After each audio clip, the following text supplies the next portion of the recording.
오늘 하나님께서 우리에게 주신 말씀은 요한복음 21장 1에서 6절 말씀입니다. 그 후에 예수께서 디베랴 호수에서 또 제자들에게 자기를 나타내셨으니 나타내신 일은 이러하니라. 시몬 베드로와 디두모라 하는 도마와 갈릴리 가나 사람 나다나엘과 세베대의 아들들과 또 다른 제자 둘이 함께 있더니 시몬 베드로가 나는 물고기 잡으러 가노라 하니 그들이 우리도 함께 가겠다 하고 나가서 배에 올랐으나 그날 밤에 아무것도 잡지 못하였더니 날이 새어갈 때에 예수께서 바닷가에 서셨으나 제자들이 예수이신 줄 알지 못하는지라. 예수께서 이르시되 얘들아 너희에게 고기가 있느냐 대답하되 없나이다. 이르시되 그물을 배 오른편에 던지라 그리하면 잡으리라 하시니 이에 던졌더니 물고기가 많아 그물을 들 수 없더라. 아멘. 계속되는 전염병 시기를 힘겹게 보내는 업종이나 사람들이 하나 둘이 아닙니다. 특히 그날 벌어서 그날 생활하는 일용직 노동자들의 상황은 폭설과 한파로 얼어붙었던 날씨만큼이나 매섭고 힘겹습니다.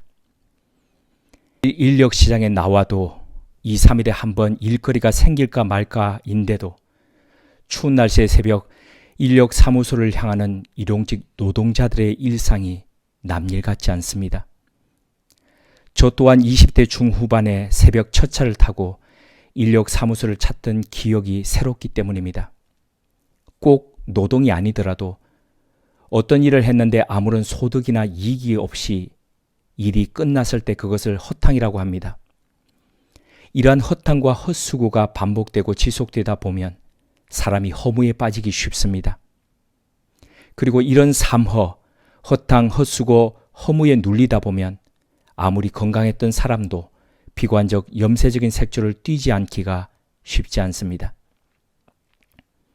갈릴리로 되돌아갔던 제자들을 기다리고 있던 것은 부활하신 주님이 아니었습니다.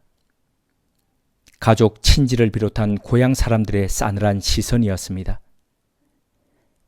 뭐라도 될 것 같이 나사렛 예수를 추종하다 빈털터리가 되어 고향으로 되돌아온 자신들을 향해 한마디 툭 던지는 말 하나하나가 가시가 되고 비수가 되어 고쳤을 겁니다.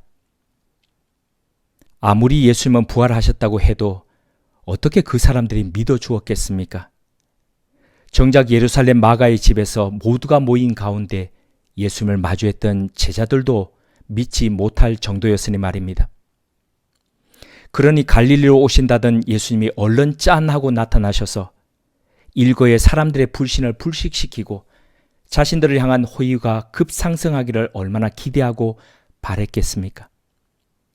하지만 야속한 예수님은 그들의 바램과 기대대로 오시지도 나타나지도 않으셨습니다.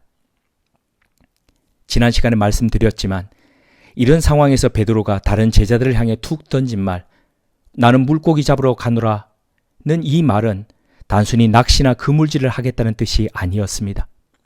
그것은 기다림과 주변의 시선을 견디지 못한 이의 허탄한 넋두리였습니다. 다른 이들을 향한 허무의 선동이었습니다. 오늘 예배 순서지 우미 트는 생각엔 반란 선동에 관한 글을 나누었습니다. 미국 하원이 제45대 대통령 도널드 트럼프에 대한 두 번째 탄핵 소추안을 다음과 같이 통과시켰습니다. 찬성 232, 반대 197, 기권 4. 물론 실제 탄핵 여부는 조 바이든 대통령 당선자의 취임 이후에 열릴 상원에서 3분의 2 이상의 탄핵 가결 여부로 심판을 받게 됩니다. 탄핵의 이유는 알려진 바와 같이 반란 선동입니다. 세계 최고 권력을 갖고 있다는 미국 대통령이 반란을 선동하다니 참 기가 막히지 않을 수 없습니다. 그런데 꼭 정치나 반란 선동이 아니더라도 대중의 시선을 한 곳으로 몰아가게 하는 이런 유의 선동은 4년 연속 언론 신뢰도 40개국 중에서 40위인 우리 사회에서 흔하게 마주합니다. 영끌 부동산, 영끌 주식, 신뢰도 꼴찌 언론에서 부추기기까지 하는 이러한 선동 속에서 우리 사회는 제대로 된 곳을 향해 가고 있는 걸까요? 몰아치는 선동 속에서 시류를 좇아 시류의 편승에 끝자락이라도 붙들고 돈의 길, 권력의 길, 기득권의 삶을 살아갈 것인지 아니면 그와는 전혀 다른 방식으로 살아갈 것인지를 우리는 생각해야 합니다. 사도행전을 보니 일찍이 그리스도인들도 천하를 어지럽게 하던 사람들이라는 호칭을 받았습니다. 그런데 그들의 선동 방식은 부동산도 주식도 아니었습니다. 부동산과 주식이 나쁘다는 의미가 아닌 줄은 아실 겁니다. 세상에 발붙이고 살되 다른 나라의 법을 따라 자신의 권리를 내려놓고 자신의 것을 나누는 바보스러운 선동이었습니다. 그것은 또 다른 세상에 대한 소망을 가진 자만이 할 수 있는 선동이었습니다. 하지만 그것은 권력과 기득권자의 입장에서 보자면 자신들이 정한 천하의 법칙을 어지럽히고 위협하는 골치 아픈 선동이었습니다. 오늘날 기독교 안에서 교회와 그리스도인들 사이에 초기 그리스도인들의 이런 모습이 얼마나 있을까요? 혹 우리를 포함한 이 시대의 그리스도인들도 천하를 어지럽게 하는 사람들일까요? 그런데 그것이 하늘의 법칙이 아니라 아파트이고 주식으로 대표되는 세속적 이익에만 몰입해 있다면 어찌해야 할까요? 만약 그렇다면 언젠가 하나님의 법정에서 우리도 탄핵받지 않겠습니까? 물고기 잡으러 가겠다는 베드로의 선동적 말을 들은 다른 6명의 제자들이 이구동성으로 자신들도 같이 가겠다고 말했습니다. 그들 중 어느 누구 하나 베드로의 말에 이의를 제기하거나 말리는 사람이 없었습니다. 그들 모두는 예루살렘에서 2번이나 부활하신 주님을 목전에서 직접 뵙고 몸의 상처까지 확인했던 사람들이었습니다. 인간의 숙명적 저주, 허무의 끝자락이라고 여기는 죽음까지도 이기고 살아나신 주님의 실제를 체험한 사람들이었습니다. 그럼에도 불구하고 그들은 기다리지 못했습니다. 혹이나 아니 그까지 물고기 한번 잡으러 가는 것 가지고 그렇게까지 이야기하느냐라고 생각하실지 모릅니다. 문제는 그게 단순히 물고기 잡이가 아니었기 때문입니다. 지루한 기다림 속에서 그들은 그 기다림의 의미를 새기지 못했습니다. 실패한 자신들의 지난 삶을 되돌아보고 복귀하면서 어디서부터 잘못되었는지, 무엇 때문에 실패했는지를 되돌아보지 못했습니다. 그 성찰의 시간을 통해 자신들을 바로 세워갈 기회를 놓치고 말았습니다. 지중해 바다 속으로 들어가는 태양이 토에 놓은 붉은 기운이 갈릴리 호수 위에 10개 들이올 때 제자들은 3년 전 버려두었던 배와 그물을 다시 집어들었습니다. 나를 따라오라. 내가 너희를 사람을 낚는 어부가 되게 하리라는 예수님의 말씀에 가차없이 던져버렸던 것을 다시 주워 담았습니다. 물론 현실적으로는 무료한 기다림보다는 훨씬 정당하고 필요한 일이었습니다. 하지만 그 결과는 참담한 실패였습니다. 7명 중에 7명이면 절대 다수입니다. 다수가 선택했습니다. 지성이 작동했습니다. 그렇다 해도 잘못된 선택을 할 수 있습니다.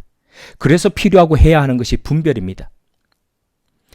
오래전에 읽었던 책 중에 고든 스미스의 책 분별의 기술이 생각납니다. 고든 스미스는 선택의 연속인 인생 속에서 오히려 선과 악이 대립하고 있는 상황은 믿음이 있는 우리에게 고민거리가 되지 않는다고 합니다. 선과 선 중에서 무엇인가를 선택해야 할 때가 바로 분별이 필요한 시기라는 말입니다. 얼핏 책의 번역 제목이 분별의 기술이다 보니 이 책이 구체적인 습득 요령이라든가 어느 상황에나 들어맞는 정답을 가르쳐 줄 것이라고 기대하지만 실은 그렇지 않습니다. 오히려 인류가 하나님의 뜻을 분별한다고 하면서 행해왔던 오류들을 보여주며 하나님의 뜻에 대한 오해나 편견들을 소개해 줍니다. 그것들을 통해 우리가 피해가야 할 길들의 이정표를 세워주는 것에 초점을 맞추고 있습니다. 전체적인 책의 줄기가 이러함에도 불구하고 고든 스미스가 책 속에서 확신을 갖고 이야기하는 분별의 3가지 필수 단계를 소개해 드리고 싶습니다. 첫째, 선택의 가능성들과 그 장애물들에 대해 합리적으로 판단해야 합니다. 둘째, 기도와 묵상을 위한 충분한 시간을 가져야 합니다. 셋째, 결정에 대한 평가를 하고 다른 이들과의 논의해야 합니다. 이 세 가지를 풀어 말씀드리자면 이렇습니다. 하나님께서 주신 이성을 사용하고 성경을 읽고 기도하는 것을 통해 하나님의 뜻을 확인하며 그 과정과 결과에 대해 믿는 동료들과 또 선택에 영향을 받는 사람들의 의견을 구하라는 말입니다. 이 세 가지가 올바른 분별에서 빼놓을 수 없는 요소입니다. 우리가 스스로 인지하다시피 우리를 포함한 사람이라는 존재는 왜곡과 자기 기만의 능력이 뛰어난 사람들입니다. 그렇기에 아무리 절대 다수가 원하고 확신이 있는 결정이라 하더라도 나도 가겠노라는 평면적 대답을 반복하는 한 우리 선택은 악수를 벗어날 수 없습니다. 그렇기에 묻고 선택해야 합니다. 그에 대해 책임지며 나아가야 합니다. 이러한 분별의 연습을 통해 우리는 세상 속에 살되 세속의 풍습과 시류를 따르지 않고 변화를 만들어내는 빛과 소금으로 존재할 수 있습니다. 요한복음 21장 4절은 제자들이 얼마나 분별력 없이 긴 밤을 보내었는지를, 그 상태가 어떤지를 다음과 같이 들려주고 있습니다. 날이 새어갈 때 예수께서 바닷가에 서셨으나 제자들이 예수이신 줄 알지 못하는지라. 날이 새어갈 무렵이었기에 아직 어두워서 예수님이신 줄 알지 못했다고 변명할 수 있습니다. 하지만 만약 정말 그랬다면 사도 요한은 굳이 지면을 활용해서 요한복음 21장에 이것을 기록해 두지 않았을 겁니다. 그때 그 현장에 있었던 한 사람으로서 보건대 당시 자신들은 무지몽매했으며 분별력 없이 아침을 맞고 있었다는 고백입니다. 아침이 밝아옴에도 여전히 물가에 서 계신 예수님을 알아보지 못하는 제자들을 향해 주님께서 물으셨습니다. 5절 상반절입니다. 예수께서 이러시되 얘들아 너희에게 고기가 있느냐? 제자들은 밤새도록 그물질을 했으나 단 한 마리의 물고기도 잡지 못했습니다. 그런 상황을 예수님께서 모르실 리 없습니다. 그렇다면 상황을 아시는 주님께서 제자들에게 물으셨다는 것은 특별한 의도가 있다는 뜻입니다. 그것은 1차적으로 한 마리도 잡지 못한 현실 상황을 인식토록 하시기 위함입니다. 어떤 이들은 안타깝게도 본인이 처한 상황 인식을 하지 못하곤 합니다. 못 봐서 그런 게 아니라 회피입니다. 본인이 감당하지 못하니 피하는 겁니다. 예수님의 질문, 너에게 고기가 있느냐라는 질문은 바로 이런 의도였습니다. 도저히 받아들일 수 없고 받아들이고 싶지 않은 상황에서 제자들을 서도록 하신 겁니다. 너희에게 고기가 있느냐라는 예수님의 질문의 2차적 의미는 주님께서 사용하신 단어 속에 들어 있습니다. 신약 성경 안에서 물고기를 뜻하는 단어는 대부분 6절에 사용된 단어와 같은 익두스입니다. 물론 앞서 3절의 베드로의 말 속에 물고기 잡으러 간다고 했던 단어 할리유오는 조금 다릅니다. 이 단어는 우리말의 낚시, 고기잡이 정도로 이해하시면 됩니다. 그런데 사도 요한은 예수님의 말씀을 요한복음에 담으면서 당시 물고기로 통용되던 익두스라는 단어 대신 프로스파기온이라는 단어를 사용했습니다. 프로스파기온은 신약 성경 전체 중에서 유일하게 여기에 사용되었는데 그것은 물고기가 아니라 맛있는 것, 중요한 것이라는 뜻입니다. 좀 더 의미를 담아 설명드리자면 예수님께서 그날 동틀 무렵 제자들을 향해 물으신 것은 단순히 물고기를 좀 잡았느냐라는 질문이 아니었습니다. 그것은 이런 질문이었습니다. 너희가 귀한 것을 얻었느냐? 아무리 7명 모두가 동의했고 전문가 7명이 힘을 합쳐 밤새도록 노력하고 애썼더라도 주님 없는 배 위의 삶은 인생에 귀한 것이 없다는 말씀입니다. 갈릴리 호숫가에서 7명의 제자들을 향해 물으셨던 주님의 말씀을 우리에게 옮겨보겠습니다. 너희에게 고기가 있느냐? 우리가 노젓고 그물질하는 생의 배 위엔 소중한 것이 있습니까? 우리 삶은 정말 중요한 것들을 간직한 채 나아가고 있습니까? 오늘도 앤소니 드 멜로의 이야기를 나누자니 미안한 마음도 좀 있지만 그의 책 행복한 삶의로의 초대에 수록된 한 이야기를 나눕니다. 한 무리 관광객들이 봄 소풍을 떠났습니다. 버스는 호수와 산, 전원과 강이 어우러진 매우 아름다운 지방을 지나고 있었습니다. 그런데 그 버스에는 커튼이 내려져 있었습니다. 그들은 차창 밖으로 무엇이 지나가고 있는지에 대해서는 아무런 생각이 없었습니다. 그들의 관심사는 이런 것이었습니다. 어떤 사람을 버스의 상석에 좀 더 편안한 자리에 앉힐 것인가? 누구를 더 중요한 사람으로 여길 것인가? 바깥에는 황홀한 광경이 펼쳐지고 있는데 사람들은 엉뚱한 주제를 갖고 말다툼하느라 여행에 많은 시간을 허비하고 있었습니다. 아마도 사람들은 여행이 끝날 때까지 계속 그런 불필요하고 소모적인 논쟁만 계속할 것입니다. 귀하신 우모름 가족님들, 우리 삶의 버스 안은 어떻습니까? 멋진 풍경이 펼쳐지고 있는데도 불구하고 혹 우리가 탄 버스도 커튼을 두텁게 내린 채 달리고 있지 않습니까?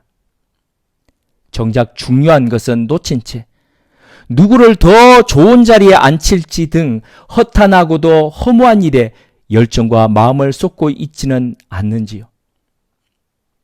C.S. 루이스는 일찍이 중요한 것을 잊고 살아가는 교회와 그리스도인들을 향해 무엇에 마음과 자원을 쏟아야 할지를 이렇게 호소했습니다. 교회는 오로지 사람들을 그리스도에게로 인도하고 그들을 작은 예수로 만들기 위해 존재한다. 만일 이 일을 하지 않는다면 모든 교회와 성직자, 선교 활동과 설교, 심지어 성경까지도 시간 낭비에 불과하다. 하나님께서 사람이 되신 것은 오직 이 목적을 이루기 위한 것이었다. 종교학자들이 원시 종교와 고등 종교를 나누는 기준에 대해 여러 가지를 제시하지만 그들 종교와 기독교 신앙과의 특별한 차이를 한 가지 들라면 희생이라고 할 수 있습니다. 원시 종교를 포함한 대부분의 종교는 희생 제물을 통해 신의 진노를 잠재우고 인간의 복을 추구합니다. 그래서 사람이든 짐승이든 간에 희생시켜 나의 안녕과 복을 구합니다. 하지만 기독교 신앙은 하나님의 진노를 억제하기 위해 사람을 희생하는 것이 아니라 하나님이 인간을 위해 십자가 위에서 자신을 희생하셨습니다. 그러므로 우리가 이런 예수 그리스도를 믿는다는 것은 단순히 그 사실을 인정하고 받아들이는 것에서 그치지 않습니다. 그 믿음을 넘어서 우리 한 사람 한 사람이 작은 예수로 세워져 가는 겁니다. 나를 위해 누군가를 희생시키는 것이 아니라 다른 누군가를 위해 우리 자신을 내어주는 것입니다. 그리스도인의 삶에서 이보다 더 중요한 것이 무엇이겠습니까? 함께 기도하시겠습니다. 하나님, 무엇이 중요한지 모른 채 시류를 쫓아 질주하던 우리 삶을 용서하여 주옵소서. 기다림의 의미를 새기며 우리 자신을 바르게 세워가기보다는 조급함으로 예전의 배와 그물로 되돌아가던 회기성을 불쌍히 여겨 주옵소서. 다수의 원칙과 집단지성을 맹신하여 분별력 없이 동조하고 따라갔던 목매함을 사하여 주옵소서. 그러므로 너에게 중요한 것이 있느냐라고 물으신다면 없습니다 라는 말밖에 드릴 말씀이 없음을 고백드립니다. 이제 짙게 드리웠던 커튼을 열려 합니다. 중요하지 않은 것에 목숨 걸듯 올인하던 어리석음을 멈추려 합니다. 허탄하고 허망한 배 위에서 내려 주님 계신 곳을 향해 나아가려 합니다. 자비하신 하나님, 이제 우리 삶이 주님의 모습을 담은 그릇 되어 의미 없는 것들 속에서도 의미를 만들어내고 허무한 삶에서조차도 생명의 시간으로 일구어내는 그리스도인 되게 하옵소서. 그런 2021년 되게 하옵소서. 예수님의 이름으로 기도드립니다. 아멘.